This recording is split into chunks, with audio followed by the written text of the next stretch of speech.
Bonsoir à tous. Comment choisir un métier et s'y former? C'est en fait la question à laquelle la 3e édition du Salon des métiers de l'enseignement provincial a tenté de répondre. C'était les 25 et 26 mars dernier. Et le titre générique de ce salon, Construis ton avenir. Construis ton avenir, c'est désormais le rendez-vous traditionnel que fixe la province de Hainaut aux élèves de Charleroi, afin de leur faire découvrir les 158 types de formations qu'elle dispense, tant dans l'enseignement secondaire que supérieur, de plein exercice ou encore de promotion sociale. 9 villages pour 9 domaines d'activité, que ce soit du technique pur, de l'informatique ou encore de la boulangerie-pâtisserie qui, bizarrement, connaît toujours un succès, pas seulement d'estime. Nouvelle implantation cette année pour ce salon sur le plateau de l'Université du Travail. On a investi le BPS 22 qui est un lieu sur Charleroi dont on parle beaucoup et donc c'était vraiment l'occasion à la fois d'investir ce lieu qui n'a pas d'exposition pour le moment malheureusement et d'investir ce lieu et de le faire connaître parce que c'est vrai que les étudiants ne connaissent pas nécessairement ce lieu-ci et donc je trouve que c'est une excellente idée d'avoir investi ce lieu symbolique pour Charleroi.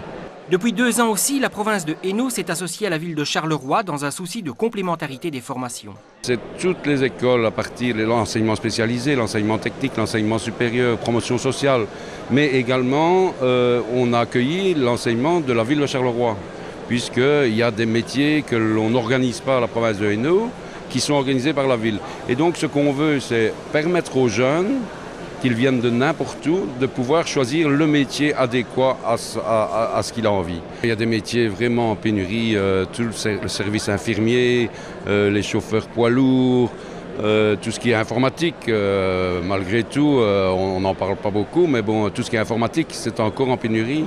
Et donc on a mis l'accent sur ces métiers-là pour essayer de motiver les jeunes à y aller. Un exemple parmi tant d'autres, les conducteurs de poids lourds. Il existe une réelle pénurie dans le secteur. Les organisations professionnelles détectent dans les pyramides d'âge actuellement des conducteurs qui roulent. La pyramide d'âge présente 30% de conducteurs qui ont plus de 50 ans, ce qui veut dire qu'actuellement il y a vraiment un appel dans le secteur pour ce genre de métier. La formation conducteur poids lourd est une formation complète puisque nous formons les gens en métier et pas à passer un examen. Conduire en poids lourd, c'est non seulement connaître la législation sociale, la législation qui est européenne maintenant, c'est aussi savoir manipuler les différentes sortes de marchandises à charger ou à décharger dans le camion, conduire en Clark, savoir les matières dangereuses, mais c'est aussi toute une attitude. On forme les gens en métier et non à une préparation d'examen. Mais ce n'est pas le seul secteur, loin de là. Un jeune entre en électricité maintenant, section électricité, et bien quand il sort, il est sûr d'avoir un emploi.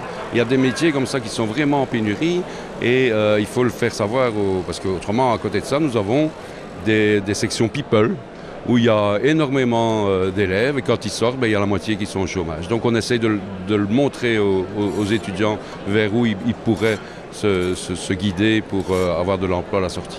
L'an dernier, le salon a eu pour effet une augmentation de 10% de la population scolaire sur le bassin de Charleroi. On espère le même résultat en septembre de cette année. L'envol des cités, CLAP 6e, c'est donc reparti pour cette opération artistique interculturelle et interquartier dont le but est de promouvoir la créativité et la diversité culturelle. Voilà donc le programme de la semaine prochaine pour Dialogue Hainaut. À très bientôt.